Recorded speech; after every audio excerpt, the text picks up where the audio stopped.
warahmatullahi wabarakatuh. Halo semuanya, salam satu layang. Kembali lagi di channel YouTube Tips and Trick Martabak, channel yang akan bahas seputar informasi martabak. Jadi buat teman-teman bisa disimak video-video pembahasan yang lainnya. Di situ gue banyak ngejelasin mengenai tips dan juga triknya dalam buat martabak ya. Supaya martabak itu hasilnya bagus. Oke, pada video pembahasan kali ini gue bakal ngejelasin mengenai kegagalan martabak.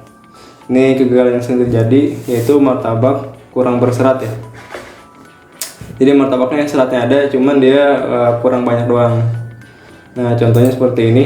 Nah ini kan seratnya kurang. Nah ini juga seratnya kurang.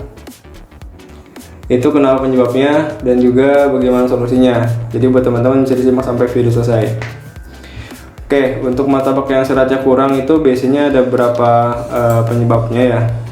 Dari bahan dan juga dari teknik yang digunakan. Nah kalau martabak yang seratnya banyak ya seperti ini kan kelihatan ya seratnya banyak, terus juga kulitnya dia tipis. Nah ini dari bahan bagus, terus juga dari teknik masak juga udah bagus. Terus seperti ini ya, ini seratnya ada, terus ini tipis. Nah terus seperti ini juga. Kalau ini kan dia seratnya kurang ya, kurang kebentuk. Ya, ini emang sering terjadi kayak gini. Oke, untuk penyebab pertama kenapa martabak itu kurang berserat ya, yaitu dari baking powder dan juga baking soda. Jadi buat teman-teman perlu diketahui yang membuat serat martabak itu adalah baking powder dan juga baking soda yang dipakai. Itu nanti yang bakal ngebentuk serat. Kalau nggak ada itu nggak bakal terjadi serat. Nah kalau baking powder juga baking sodanya udah nggak bagus lagi, gimana dia mau ngebentuk serat gitu kan ketika ketemu suhu panas.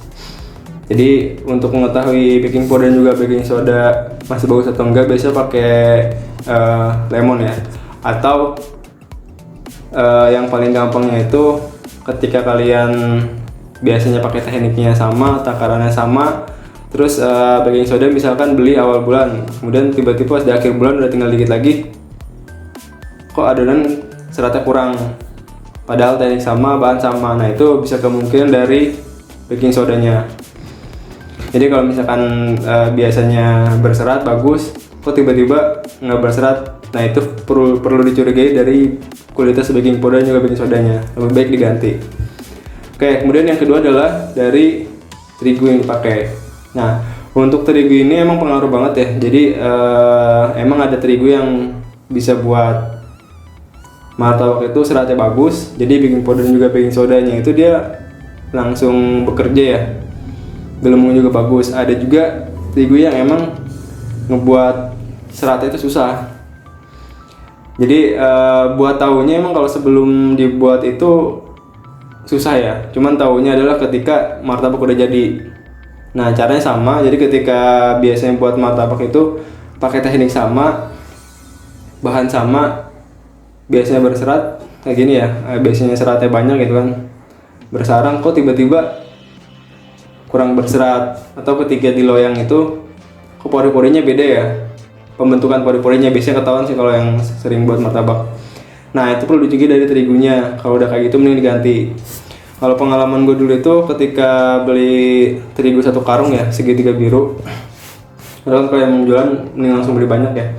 Nah ketika terigu udah tinggal sisa dikit, nah itu tiba-tiba dari mulai pengembangan kurang, terus juga serat nggak kebentuk. Ketika diganti lagi dengan terigu korongan yang baru, itu baru mulai normal lagi. Jadi emang untuk terigu ini bisa tahu apa enggaknya itu setelah udah kejadian ya, kalau gue biasanya kayak gitu. Jadi ketika buat martabak biasanya bagus, terus enggak, nah itu perlu dicegah dari baking soda dan juga terigunya. Oke, terus faktor yang ketiga adalah kebanyakan gula ya. Jadi gula di adonan itu mempengaruhi, kalau semakin banyak biasanya seratnya juga kurang kebentuk atau lebih susah ya.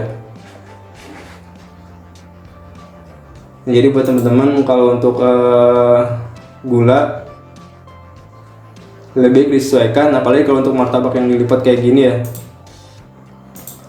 Martabak yang dilipat kayak gini kan nggak terlalu mempengaruhi, nggak terlalu dilihat ininya ya. Kalaupun lepas di loyang pakai gula rendah itu nggak apa-apa, karena emang bukan di sini yang kelihatan tapi di serat-seratnya. Jadi kalau untuk martabak yang dilipat pakai gula rendah juga nggak terlalu pengaruh sih. Oke, kemudian penyebab yang keempat adalah biasanya tekniknya dia kurang.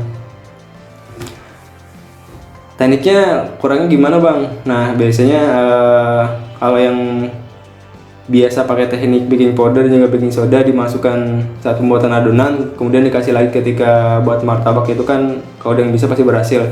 Cuman kalau yang belum terlalu bisa, lebih baik pakai teknik baking powder dan juga baking sodanya ya, dan juga telur taruhnya ketika mau cetak atau setelah adonan di resting ya.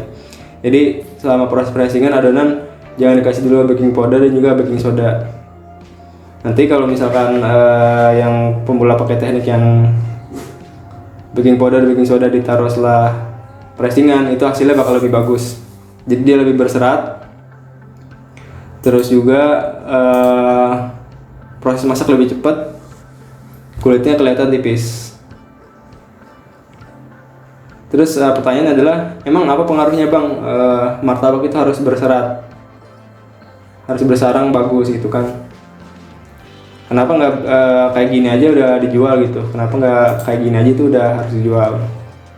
Nah kalau kayak gini nih kelihatan nanti martabaknya padat. Padat itu ketika dimakan dia bakal lebih cepat enak, lebih cepat kenyang ya. Terus kurang enak juga kelihatannya.